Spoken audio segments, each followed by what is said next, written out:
Hi ಎಲ್ಲರಿಗೂ ನಮಸ್ಕಾರ. Welcome back to my YouTube channel. ನಾನು ನಿಮ್ಮ ಚಂದನ ಕೌಡಿಮಟ್ಟಿ.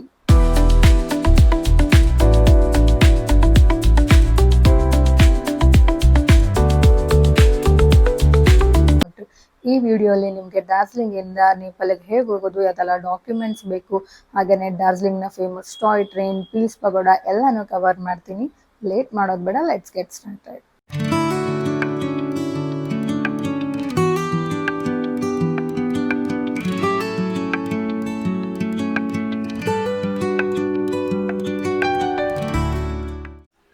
ನಮ್ಮ ರೂಮಿಂದ ಇಷ್ಟು ಒಳ್ಳೆ ವ್ಯೂ ಇದೆ ಅಂತಾನೆ ಗೊತ್ತಿರಲಿಲ್ಲ. ಬೆಳಗ್ಗೆನೇ ಗೊತ್ತಾಗಿದ್ದು. ವ್ಯೂ ನೋಡಿ ತುಂಬ ಖುಷಿ ಆಯಿತು. ಓಡೋಗಿ ಫೋನ್ ತೊಗೊಂಡು ಬಂದು ಎಲ್ಲ ವ್ಯೂನು ಕ್ಯಾಪ್ಚರ್ ಮಾಡಿದ್ವಿ. ಮತ್ತು ನಮ್ಮ ಹೋಮ್ ಸ್ಟೇ ಅವರೇ ಹೇಳಿದ್ದು ನಮಗೆ ಡಾರ್ಜಿಲಿಂಗಿಂದ ನೇಪಾಳನ ಬೆಳಗ್ಗೆ ಹೋಗಿ ಸಂಜೆ ವಾಪಸ್ ಬರ್ಬೋದು ಅಂತ. ನಮಗೆ ನೇಪಾಳ ಅಂತ ಕೇಳಿದ ತಕ್ಷಣ ಫುಲ್ ಖುಷಿ ಆಯಿತು. ಓಕೆ ಅಂತ ಹೇಳಿದ್ವಿ. ಹೋಮ್ ಸ್ಟೇ ಅಲ್ಲೇ ಟಿಫನ್ ಮಾಡ್ಕೊಂಡ್ವಿ. ಆ್ಯಂಡ್ ನೇಪಾಳ ಹೋಗೋ ಮುಂಚೆ ಡಾರ್ಜಿಲಿಂಗಿಂದ 13 ಕಿಲೋಮೀಟರ್ ಡಿಸ್ಟೆನ್ಸಲ್ಲಿರೋ ಇನ್ನೊಂದು ಪ್ಲೇಸ್ನ ಕವರ್ ಮಾಡಿದ್ವಿ. ಡಾರ್ಜಿಲಿಂಗ್ ಟ್ರಿಪ್ನ one of my most favourite place Lepcha Jagat. Lepcha ಅಂತಂದರೆ ಟ್ರೈಬ್ ನೇಮ್ ಆ್ಯಂಡ್ ಜಗತ್ ಅಂದರೆ ವರ್ಲ್ಡ್. ಸೊ ಇದನ್ನು ವರ್ಲ್ಡ್ ಆಫ್ ಲೆಪ್ಚಾಸ್ ಅಂತಲೂ ಕರೀತಾರೆ. ಆ್ಯಂಡ್ ಇದು ಸೀ ಲೆವೆಲಿಂದ 6956 ಫೀಟ್ ಹೈ ಆಲ್ಟಿಟ್ಯೂಡಲ್ಲಿದೆ. ಈ ಪ್ಲೇಸ್ ಪೈನ್ ಫಾರೆಸ್ಟ್ಗೆ ಫೇಮಸ್. ಆ್ಯಂಡ್ ನಿಮಗೆ ಒಳ್ಳೊಳ್ಳೆ ವಿಡಿಯೋಗ್ರಫಿ, ಫೋಟೋಗ್ರಫಿ ಕೂಡ ಮಾಡ್ಕೋಬೋದು. ಇಫ್ ಯು ಆರ್ ಲಕ್ಕಿ ನಿಮಗೆ ಇಲ್ಲಿಂದ ಕಾಂಚನಜುಂಗ ವ್ಯೂ ಕೂಡ ಕಾಣಿಸುತ್ತೆ. ನಾವು ಹೋದಾಗ ಸ್ವಲ್ಪ ಮಳೆ ಇತ್ತು, ಹಾಗಾಗಿ ನಮಗೇನು ನೋಡೋಕ್ಕಾಗಲಿಲ್ಲ. ಆ್ಯಂಡ್ ಹತ್ರ 1 ಅವರ್ ಆಗಿತ್ತು ನಾವು ಇಲ್ಲೇ ಇದ್ವಿ. ಈ ಪ್ಲೇಸ್ ಬಿಟ್ಟು ಹೋಗೋಕ್ಕೆ ಮನಸ್ಸಾಗ್ತಿರ್ಲಿಲ್ಲ. ಈ ಪೈನ್ ಫಾರೆಸ್ಟ್ ಟ್ರೀಸಲ್ಲಿ ವಾಕ್ ಮಾಡಿಕೊಂಡು ಇನ್ಸೆಕ್ಟ್ ಸೌಂಡ್ಸು, ಪಕ್ಷಿಗಳ ಸೌಂಡ್ಸು ಎಲ್ಲ ಕೇಳೋಕ್ಕೆ ಒಂಥರ ಪೀಸ್ಫುಲ್ ಆಗಿತ್ತು. ಇಲ್ಲೇ ಇದ್ದು ಟೆಂಟ್ ಹಾಕೊಂಡು ಇದ್ಬಿಡೋಣ ಅನಿಸ್ತಿತ್ತು. ಬಟ್ ಹಾಗೆಲ್ಲ ಇರೋಕ್ಕಾಗಲ್ಲ, ಅದೆಲ್ಲ ಇಲ್ಲ, ಅಲೋವ್ ಇಲ್ಲ. ಬರೀ ಇಂಥದೆಯಾ? ನೀವು ಡಾರ್ಜಿಲಿಂಗ್ ಬಂದಾಗ ಈ ಪ್ಲೇಸ್ನ ಮಿಸ್ ಮಾಡದೆ ಕವರ್ ಮಾಡಿ. ಇಲ್ಲಿಂದ ನಾವು ನೇಪಾಳ ಹೊರಟ್ವಿ. ಆನ್ ದ ವೇ ನಿಮಗೆ ಒಳ್ಳೆ ವ್ಯೂ ಸಿಗುತ್ತೆ. ಆ್ಯಂಡ್ ನೇಪಾಳಲ್ಲಿ ನಾವು ಹೋಗ್ತಿರೋ ಪ್ಲೇಸ್ ಬಂದು ಕನ್ಯಮ್ ಅಂತ. ಡಾರ್ಜಿಲಿಂಗಿಂದ ಇದು 45 ಕಿಲೋಮೀಟರ್ಸ್ ಆಗುತ್ತೆ. ನೇಪಾಳ ಎಂಟ್ರೆನ್ಸಲ್ಲಿ ಚೆಕ್ಕಿಂಗ್ ಇರುತ್ತೆ. ವೆಹಿಕಲ್ ನಂಬರ್, ಎಷ್ಟು ಜನ ಪ್ಯಾಸೆಂಜರ್ಸ್ ಇದ್ದಾರೆ, ಮತ್ತು ನಮ್ಮ ನೇಮ್ ಹಾಗೆ ನಮ್ಮ ID ಪ್ರೂಫ್ನ ಚೆಕ್ ಮಾಡ್ತಾರೆ.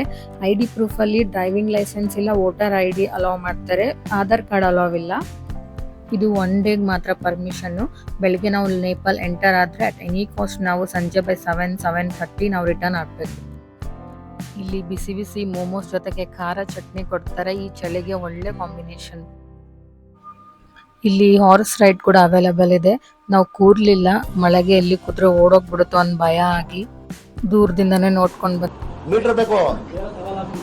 ಮೀಟರ್. ಇದು ಕನ್ಯಮ್ ವ್ಯೂ ಪಾಯಿಂಟ್. ಇಲ್ಲಿ ನಿಮಗೆ ನೇಪಾಳ ಕಾಸ್ಟ್ಯೂಮ್ ಸಿಗುತ್ತೆ 100 ರೂಪೀಸ್ಗೆ. ಅವರೇ ನಿಮಗೆ ವಿಡಿಯೋಗ್ರಫಿ, ಫೋಟೋಗ್ರಫಿನೂ ಮಾಡಿಕೊಡ್ತಾರೆ. ಅದಕ್ಕೆ ಎಕ್ಸ್ಟ್ರಾ ಚಾರ್ಜ್ ಆಗುತ್ತೆ. ರಿಟರ್ನ್ ಹೋಗುವಾಗ ನಾವು ಇನ್ನೊಂದು ಪ್ಲೇಸ್ನ ಕವರ್ ಮಾಡಿದ್ವಿ. ಆ ಊರ ಹೆಸರು ಇಲಾಮ್. ಇಲ್ಲಿ 65 ಫೀಟ್ ಎತ್ತರದ ಬುದ್ಧ ಗೋಲ್ಡನ್ ಸ್ಟ್ಯಾಚ್ಯೂ ಇದೆ. ಪಶುಪತಿ ನಗರ್ ಬಾರ್ಡರಿಂದ 2 ಕಿಲೋಮೀಟರ್ ಆಗುತ್ತೆ.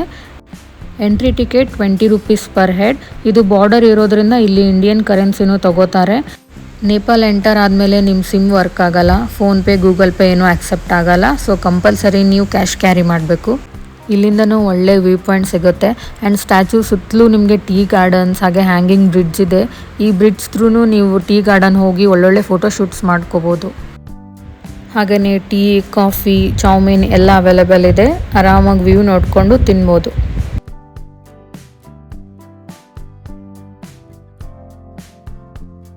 ಡಾರ್ಜಿಲಿಂಗ್ ರಿಟರ್ನ್ ಆಗುವಾಗ ನಿಮಗೆ ಪಶುಪತಿ ನಗರ್ ಮಾರ್ಕೆಟ್ ಸಿಗುತ್ತೆ. ನಿಮಗೆ ಬೇಕಾದರೆ ಅಲ್ಲಿ ಶಾಪಿಂಗ್ ಕೂಡ ಮಾಡ್ಬೋದು. ಡಾರ್ಜಿಲಿಂಗ್ ರಿಟರ್ನ್ ಹೋಗುವಾಗ ಆನ್ ದ ವೇಯಲ್ಲಿ ಆ್ಯಪಲ್ ಸೆಲ್ ಮಾಡ್ತಿರ್ತಾರೆ, ನೇಪಾಳ ಆ್ಯಪಲ್. ಮಿಸ್ ಮಾಡದೆ ಟೇಸ್ಟ್ ಮಾಡಿ. ನೇಪಾಳಿಂದ ನಾವು ಡೈರೆಕ್ಟ್ ಪಹಲ್ಗಾಮ್ ಬಂದ್ವಿ. ಕಾಶ್ಮೀರ್ ಪಹಲ್ಗಾಮ್ ಅಲ್ಲ, ಇದು ಡಾರ್ಜಿಲಿಂಗ್ ಹತ್ತಿರ ಇರೋ ಮಿನಿ ಪಹಲ್ಗಾಮ್. ಈ ಊರ ಹೆಸರು ಮಜಿದುರಾ ಅಂತ. ಇದು ಡಾರ್ಜಿಲಿಂಗಿಂದ 17 ಕಿಲೋಮೀಟರ್ಸ್ ದೂರ ಇದೆ. ಇಲ್ಲಿ ಪೈನ್ ಟ್ರೀಸ್, ಹಚ್ಚ ಹಸಿರು ಹುಲ್ಲು, ಸೇಮ್ ಪಹಲ್ಗಾಮ್ ಥರನೇ ಇದೆ. ಆಫ್ಟರ್ ದಿಸ್ ನಾವು ಡಾರ್ಜಿಲಿಂಗ್ ಹೋದ್ವಿ. ಬಿಕಾಸ್ ಬೆಳಿಗ್ಗೆ ಬೇಗ ಎದ್ದು ಸನ್ರೈಸ್ ನೋಡೋಕ್ಕೆ ಟೈಗರ್ ಹಿಲ್ ಹೋಗಬೇಕಿತ್ತು. ಸೊ ರೂಮ್ ಹೋಗಿ ಆಂಟಿ ಬಿಸಿ ಬಿಸಿ ಊಟ ಮಾಡಿದ್ರು. ಚೆನ್ನಾಗಿ ತಿಂದು ಒಳ್ಳೆ ನಿದ್ದೆ ಮಾಡಿದ್ವಿ. ಟೈಗರ್ ಹಿಲ್ 8500 ಫೀಟ್ ಎತ್ತರ ಇರೋ ಈ ಬೆಟ್ಟ ಡಾರ್ಜಿಲಿಂಗ್ನ ಫೇಮಸ್ ವ್ಯೂ ಪಾಯಿಂಟ್. ಬ್ರಿಟಿಷರ ಕಾಲದಲ್ಲಿ ಇಲ್ಲಿ ಬರೀ ಹುಲಿಗಳಿರೋ ಕಾರಣದಿಂದ ಈ ಬೆಟ್ಟನ ಟೈಗರ್ ಹಿಲ್ ಅಂತ ಕರೀತಾರೆ. ಇಲ್ಲಿ ಬೆಳಗಿನ ಜಾವ ಸೂರ್ಯನ ಕಿರಣಗಳು ಮೌಂಟ್ ಕಾಂಚನಜುಂಗ ಹಾಗೇನೆ ಮೌಂಟ್ ಎವರೆಸ್ಟ್ ಮೇಲೆ ಬೀಳೋದನ್ನ ನೋಡ್ಬೋದು. ಕಾಂಚನಜುಂಗ ಅಂದರೆ ಹಿಮದ 5 ನಿಧಿಗಳು. ಈ ಪರ್ವತದ ಮೇಲೆ 5 ಟವರಿಂಗ್ ಪೀಕ್ಸ್ ಕಾಣಿಸುತ್ತೆ. ಇದು ವಿಶ್ವದ 3ನೇ ಅತಿ ಎತ್ತರದ ಪರ್ವತವಾಗಿದ್ದು 28,169 ಅಡಿ ಎತ್ತರದಲ್ಲಿದೆ. ಇದು ಭಾರತದ ಸಿಕ್ಕಿಂ ಹಾಗೂ ಈಸ್ಟ್ ನೇಪಾಲ್ ಗಡಿಯಲ್ಲಿ ಲೊಕೇಟ್ ಆಗಿದೆ. ಬೆಸ್ಟ್ ಟೈಮ್ ಟು ವಿಸಿಟ್ ಅಂದರೆ ಅಕ್ಟೋಬರಿಂದ ಡಿಸೆಂಬರ್. ಇದಾದ್ಮೇಲೆ ಟಿಫನ್ ಮಾಡಿಕೊಂಡು ಜಪಾನೀಸ್ ಟೆಂಪಲ್ ಹಾಗೇನೆ ಪೀಸ್ ಪಗೋಡ ಹೋಗಿದ್ವಿ.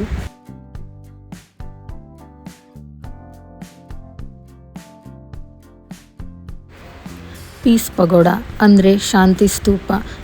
ಇದು 1992ರಲ್ಲಿ ಇನಾಗರೇಟ್ ಆಗಿದ್ದು 28.5 ಮೀಟರ್ ಉದ್ದದಲ್ಲಿದೆ. ಇಲ್ಲಿ ಬುದ್ಧ ಅವರ 4 ಅವತಾರಗಳಿದೆ. ಇದನ್ನು ಕನ್ಸ್ಟ್ರಕ್ಟ್ ಮಾಡೋಕ್ಕೆ 36 ಮಂತ್ಸ್ ತೊಗೊಂಡಿದ್ದಾರೆ. ವರ್ಲ್ಡ್ ವಾರ್ 2 ಆದಮೇಲೆ ಅವಾಗಿನ ಜಪಾನೀಸ್ ಮಾಂಕ್ಸ್ ಭೂಮಿ ಮೇಲೆ ಶಾಂತಿ ಮತ್ತು ಅಹಿಂಸೆ ಸ್ಥಾಪನೆ ಮಾಡೋಕ್ಕೆ ಈ ಥರ ಬುದ್ಧ ಸ್ತೂಪಗಳನ್ನು ನಿರ್ಮಾಣ ಮಾಡಿದರು. ಇಲ್ಲಿಂದನೂ ನಿಮಗೆ ಮೌಂಟ್ ಕಾಂಚನಜುಂಗ ವ್ಯೂ ಕಾಣಿಸುತ್ತೆ. ಇದಾದಮೇಲೆ ನಾವು ಹೋಗಿದ್ದು ನಮ್ಮ ಡಾರ್ಜಿಲಿಂಗ್ ಟ್ರಿಪ್ನ ಲಾಸ್ಟ್ ಪ್ಲೇಸ್ ಟಾಯ್ ಟ್ರೈನ್. ನಿಮಗೆ ಇಲ್ಲಿ 2 ಆಪ್ಷನ್ ಇದೆ. ಒಂದು NJP railway station to Darjeeling. ಇದು ನಿಮಗೆ 7 to 8 ಅವರ್ಸ್ ಆಗುತ್ತೆ. And on the way beautiful forest, tea garden, shopping streets ಎಲ್ಲನೂ ಸಿಗುತ್ತೆ. ಸೆಕೆಂಡ್ ಆಪ್ಷನ್ ಬಂದು ಜಾಯ್ ರೈಡ್. ಡಾರ್ಜಿಲಿಂಗ್ ರೈಲ್ವೆ ಸ್ಟೇಷನ್ನಿಂದ ಬಟಾಸಿಯಾ ಲೂಪ್, ಅದಾದಮೇಲೆ ಗೂಮ್ ರೈಲ್ವೆ ಸ್ಟೇಷನ್, ಅದಾದಮೇಲೆ ರಿಟರ್ನ್ ಡಾರ್ಜಿಲಿಂಗ್ ರೈಲ್ವೆ ಸ್ಟೇಷನ್. ಇದು 15 ಕಿಲೋಮೀಟರ್ ರೌಂಡ್ ಟ್ರಿಪ್ ಆಗುತ್ತೆ. ಬಟಾಸಿಯಾ ಲೂಪಲ್ಲಿ 20 ಮಿನಿಟ್ಸ್ ಸ್ಟಾಪ್ ಇರುತ್ತೆ. ಇಲ್ಲಿ ಸಿಕ್ಕಿಮ್ದು ಕಾಸ್ಟ್ಯೂಮ್ ಸಿಗುತ್ತೆ, ಅದನ್ನು ಹಾಕಿ ಫೋಟೋಶೂಟ್ಸ್ ಮಾಡಿಸ್ಬೋದು. ಟ್ರೈನಲ್ಲಿ ನಿಂತ್ಕೊಂಡು ಫೋಟೋಶೂಟ್ಸ್ ಮಾಡಿಸ್ಬೋದು. ಇನ್ನು ಟಾಯ್ ಟ್ರೈನ್ ಬರೋದಾದರೆ ಟಿಕೆಟ್ಸ್ ಮುಂಚೆನೇ ಬುಕ್ ಮಾಡಿ. ನಮ್ಗೆ ಇದ್ರ ಬಗ್ಗೆ ಐಡಿಯಾ ಇರಲಿಲ್ಲ. ಇಲ್ಲಿ ಬಂದಮೇಲೆ ಕೇಳಿದರೆ ಎಲ್ಲ ಟಿಕೆಟ್ಸ್ ಸೋಲ್ಡ್ ಔಟ್. ನಮ್ಮ ಲಕ್ ಚೆನ್ನಾಗಿತ್ತು, ಅವತ್ತು 4 ಪ್ಯಾಸೆಂಜರ್ಸ್ ಬರೋರು ಕ್ಯಾನ್ಸಲ್ ಆಗಿತ್ತು. ಸೊ ಹಾಗಾಗಿ ಅವರು ಟಿಕೆಟ್ನ ನಮಗೆ ಕೊಟ್ಟರು. ಇಲ್ಲ ಅಂದರೆ ನಮಗೆ ಈ ಜಾಯ್ ರೈಡ್ ಮಿಸ್ ಆಗ್ತಿತ್ತು. ಸ್ಟೀಮ್ ಇಂಜಿನ್ ಟ್ರೈನ್ ಟಿಕೆಟ್ಗೆ 1500 per head and diesel engine train ಟಿಕೆಟ್ಗೆ 1000 ಆಗುತ್ತೆ. IRCTC ವೆಬ್ಸೈಟಲ್ಲಿ ಟಿಕೆಟ್ನ ಬುಕ್ ಮಾಡ್ಕೋಬೋದು.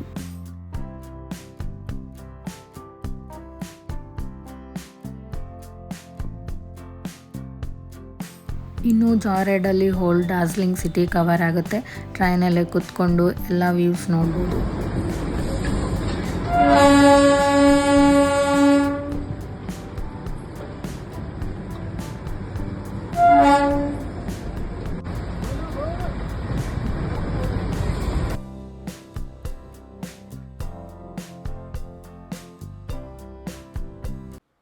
ಇದಾಗಿತ್ತು ನನ್ನ ಡಾರ್ಜಿಲಿಂಗ್ ಟ್ರಿಪ್ ವಿಡಿಯೋ. ನಿಮಗೆಲ್ಲ ವಿಡಿಯೋ ಇಷ್ಟ ಆಯಿತು ಅನ್ಕೋತೀನಿ.